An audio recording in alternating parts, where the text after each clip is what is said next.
Shalom, chère maman, shalom bien-aimé, bienvenue à nos 3 jours de prière. Et voilà, aujourd'hui, bon matin chez vous parce que nous avons commencé notre premier jour d'exhortation qui nous introduit déjà à la préparation de notre tout dernier samedi Maombi. Et voilà, donc c'est aussi une belle occasion que je lance aux femmes de nous connecter et de venir prier avec nous le samedi. Et sans plus tarder, nous allons prier le Seigneur. Merci Seigneur pour cette belle opportunité. C'est vraiment un jour agréable que tu nous accordes de parler de toi, de comprendre ta volonté pour nous, de comprendre ce que tu attends de nous, ce que tu veux faire de nous. Bénis ces instants, bénis, oh Dieu, les femmes qui seront connectées sur notre plateforme. Laisse que la puissance du Saint-Esprit ouvre leurs yeux afin de comprendre ta volonté. Au nom de Jésus, j'ai ainsi prié. Amen. Bienvenue à notre premier jour d'exhortation. Et voilà pour nos jeûnes de 3 jours de prière. Nous sommes là dans les livres de Psaume 147, le verset 1er jusqu'au verset 7. Nous aurons aussi Matthieu 2, 1, verset 1er jusqu'au verset 12e. Mais je vais vraiment introduire déjà avec les livres de Matthieu. C'est parce que c'est là que le Seigneur m'a donné sa pensée pour nous. Et voilà, nous allons lire les 2 premiers versets et puis nous allons descendre pour comprendre la pensée de Dieu pour nous en ces premiers jours. La Bible déclare: Jésus étant né à Bethléem en Judée, au temps du roi Hérode, voici les mages d'Orient arrivèrent à Jérusalem et dirent: où est le roi des Juifs qui vient de naître? Car nous avons vu son étoile en Orient et nous sommes venus pour l'adorer. Alors Hérode, déjà je saute pour le verset 7, fit appeler en secret les mages et s'enquit soigneusement auprès d'eux depuis combien de temps l'étoile brillait. Puis il les envoya à Bethléem en disant: allez, prenez les informations exactes sur le petit enfant. Quand vous l'aurez trouvé, faites-le-moi savoir, afin que j'aille aussi moi-même l'adorer.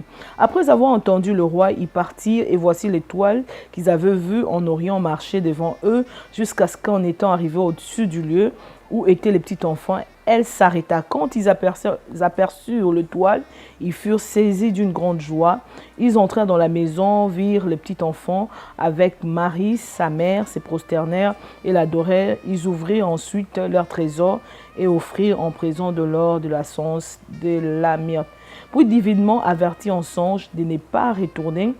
Là, nous sommes déjà au verset 12 vers Hérode. Ils regagnèrent leur pays par un autre chemin. Lorsqu'ils furent partis, voici un ange du Seigneur apparut en songe à Joseph et dit: lève-toi et prends le petit enfant et sa mère, puis fuis en Égypte et reste-y jusqu'à ce que je te parle, car Hérode cherchera les petits enfants pour les faire périr. Car Hérode, verset 13, cherchera les petits enfants pour le faire périr. Ah oui, c'est vraiment un livre merveilleux qui nous parle de la naissance de Jésus. La naissance de Jésus était vraiment une naissance extraordinaire, surnaturelle, comme je pourrais le dire. Mais c'est une naissance aussi un peu, comme je pourrais dire, un peu mitigée. Pourquoi? Parce que c'était une étoile, c'était un roi, mais qui est né dans un étable. Là, nous sommes là en Jérusalem, en Bethléem plutôt. Et Jésus n'était pas né dans un endroit extraordinaire.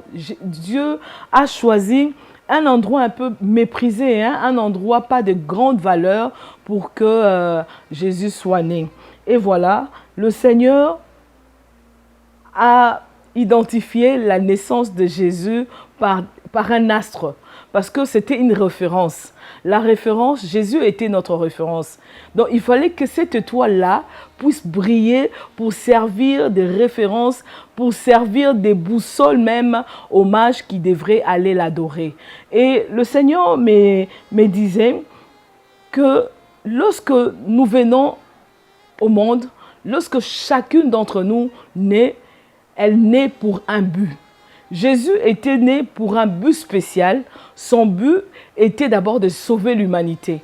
Et voilà, Dieu s'est servi des hommes, des canons comme Marie, son père Joseph, pour l'arrivée de Jésus sur la terre. Mais Dieu, déjà dans sa pensée, dans sa volonté, il savait que Jésus, qui était le roi, devait naître. Et la naissance de Jésus a tellement bouleversé le monde. Je me suis posé la question, comment un petit enfant, déjà, dès son âge, on pouvait repérer qu'il était le roi, qu'il pouvait même troubler le roi Hérode, un vieux roi, un roi qui existait. Ça, c'est vraiment, ça m'a fait beaucoup penser et ça m'a même tiqué. La naissance d'un petit enfant, d'un petit bébé qui vient troubler la vie d'une grande personne, d'une autorité. Le roi Hérode, je peux dire, aujourd'hui, c'est comme un président de la République. C'est comme un chef d'une famille, un grand responsable d'une famille. Mais comment la naissance... Comment déjà, je me suis posé beaucoup de questions, comment le roi Hérode pouvait repérer que Jésus, c'était le sauveur, c'était le Messie. Comment Jésus était déjà le roi qu'on devrait, que le monde attendait, que le prophète avait annoncé. J'aimerais dire à quelqu'un en introduisant mon thème d'aujourd'hui, c'est le combat des étoiles. Maman, tu dois savoir, tu n'es pas né n'importe comment. Tu es né pour un but. Dieu avait déjà prédestiné ta naissance. Il t'avait connu de ton arrivée sur la terre. Il connaissait, Jérémie pouvait dire, avant que je ne fus formé dans le ventre de ma mère, tu me connaissais. Tu connaissais le jour qui m'était destiné. De la même manière, les hommes spirituels reconnaissent nos étoiles. De la même manière que Dieu les a déjà nommés, bien avant que nous puissions naître. Avant que tu sois même né, Dieu avait déjà nommé ton étoile. Mais aussi, il faut comprendre une chose, Dieu m'a fait comprendre, il y a un paradoxe. Donc Dieu a nommé les étoiles, mais les esprits méchants aussi ont déjà repéré ton étoile. Voilà pourquoi beaucoup de personnes se posent beaucoup de questions. Pourquoi je suis combattue? Pourquoi je n'ai pas beaucoup d'argent? Je n'ai pas ceci, je n'ai pas cela. Ma vie n'est pas rose. Mais pourquoi je suis combattue? Pourquoi j'ai vu tel combat? Pourquoi j'ai toujours des cancans en jambes? Pourquoi les choses n'avancent pas? Pourquoi j'ai toujours des difficultés pour peut-être avoir un travail, pour peut-être avoir un projet réussir? J'aimerais te dire, Christ aussi, le diable qui est représenté Hérode, l'avait déjà repéré. Il a repéré dès le jour de sa naissance. Il avait senti, dans le monde spirituel, on sent une étoile. L'étoile d'abord spirituelle. Pourquoi? Parce que l'étoile est placée dans le ciel. L'étoile n'est pas placée sur la terre parce que Dieu, quand il place les astres lumineux dans le ciel, il sait pourquoi il les a placés là-bas. Il sait pourquoi. J'aimerais dire à une personne, de la même manière que les démons te repèrent, Dieu dans le ciel contrôle aussi ta vie. Il est celui qui contrôle chaque étoile qui est en train de briller dans le ciel.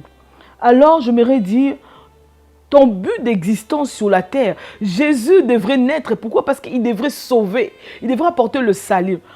Ma soeur, ma maman, j'aimerais dire que tu existes tout d'abord pour impacter le monde. Pour être témoin du Christ.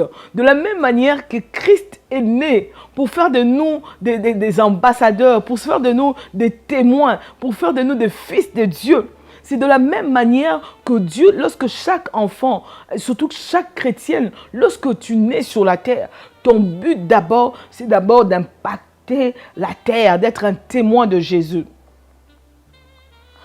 Jésus-Christ lui-même, on l'appelait, sa naissance est apparue sous forme d'une étoile pour dire que c'était une référence, c'était une star. En latin, on appelle stella.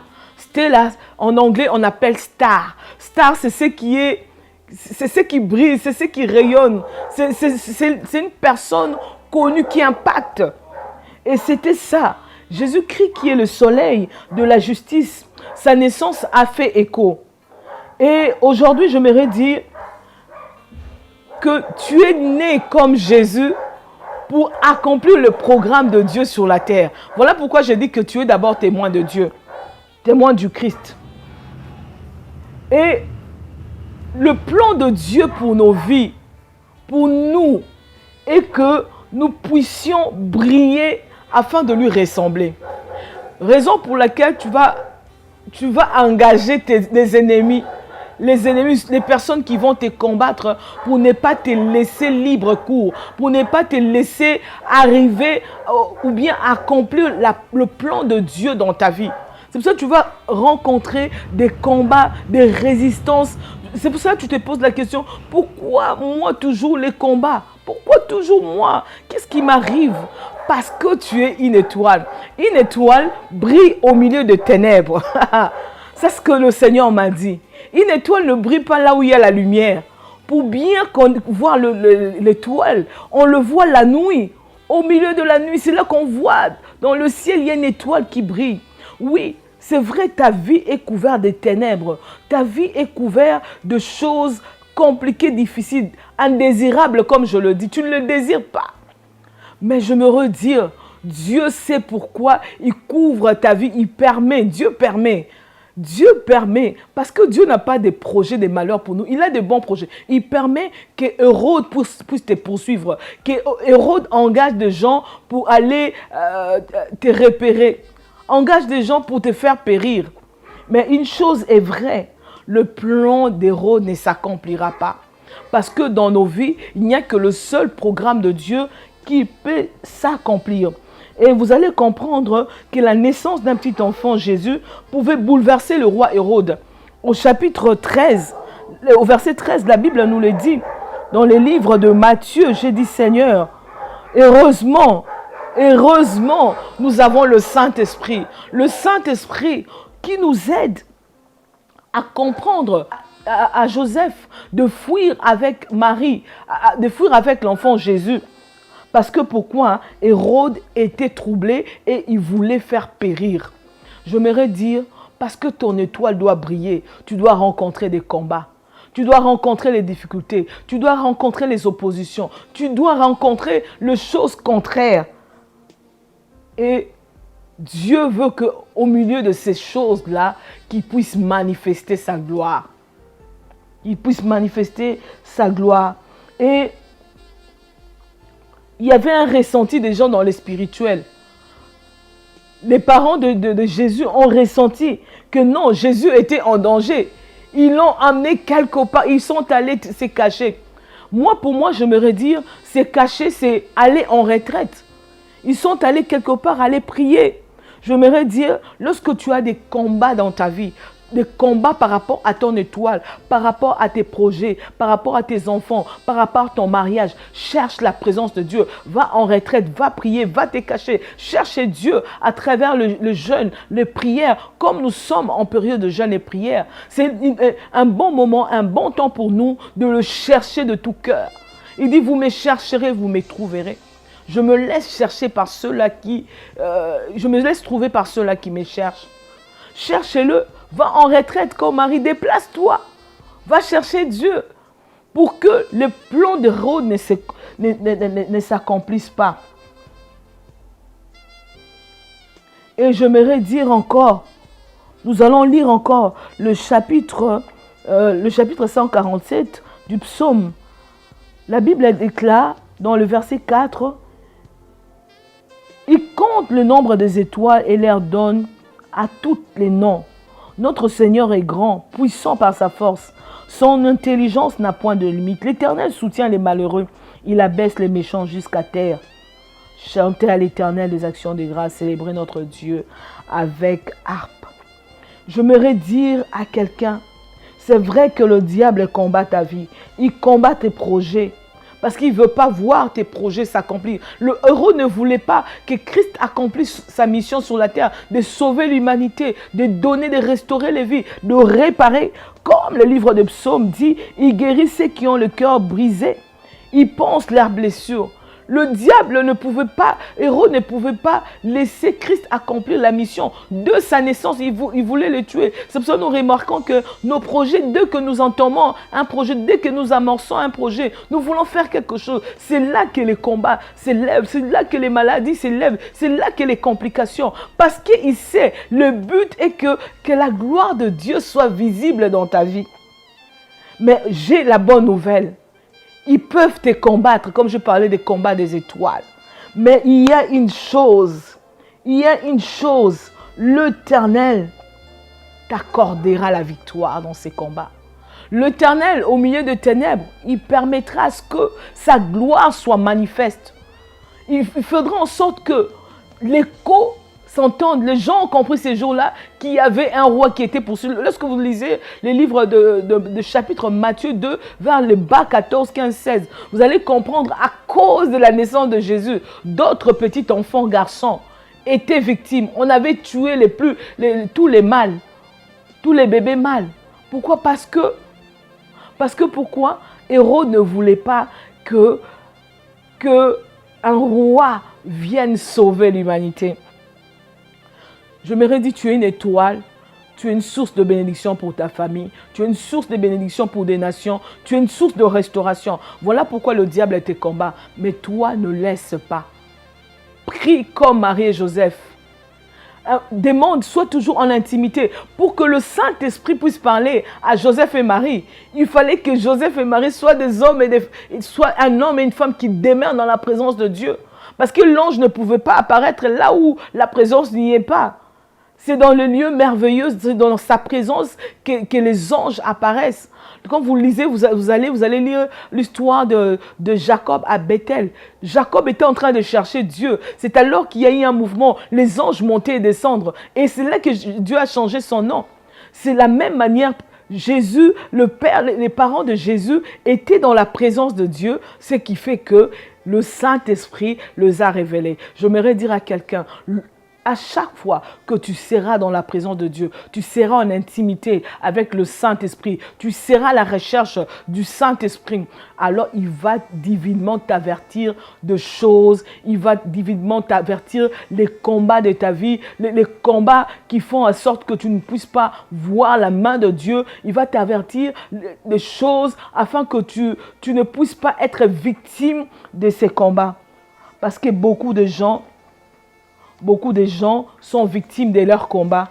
Pourquoi? Parce qu'ils n'ont pas le discernement, ils n'ont pas l'intimité, ils n'ont pas le temps à passer avec le Saint-Esprit. Et j'aimerais te dire, lorsque tu seras averti par le Saint-Esprit, tu accompliras réellement le dessein de Dieu. Les parents de Jésus ont permis à Jésus d'accomplir sa mission qui était de sauver l'humanité. Je prie que ce matin, que le Saint-Esprit t'ouvre les oreilles, qu'il ouvre ton cœur afin de demeurer dans sa présence, de rester dans sa présence pendant ces 3 jours, afin de connaître tes combats, de prier, de chercher la présence de Dieu dans tes combats, afin que tu puisses avoir la victoire. Alléluia. J'aimerais dire, la mission de Dieu pendant ces 3 jours est de faire de toi un témoin, un ambassadeur de Dieu sur la terre. Tu dois impacter le monde parce que tu es une étoile. Que le Seigneur bénisse sa parole et qu'il vous bénisse abondamment.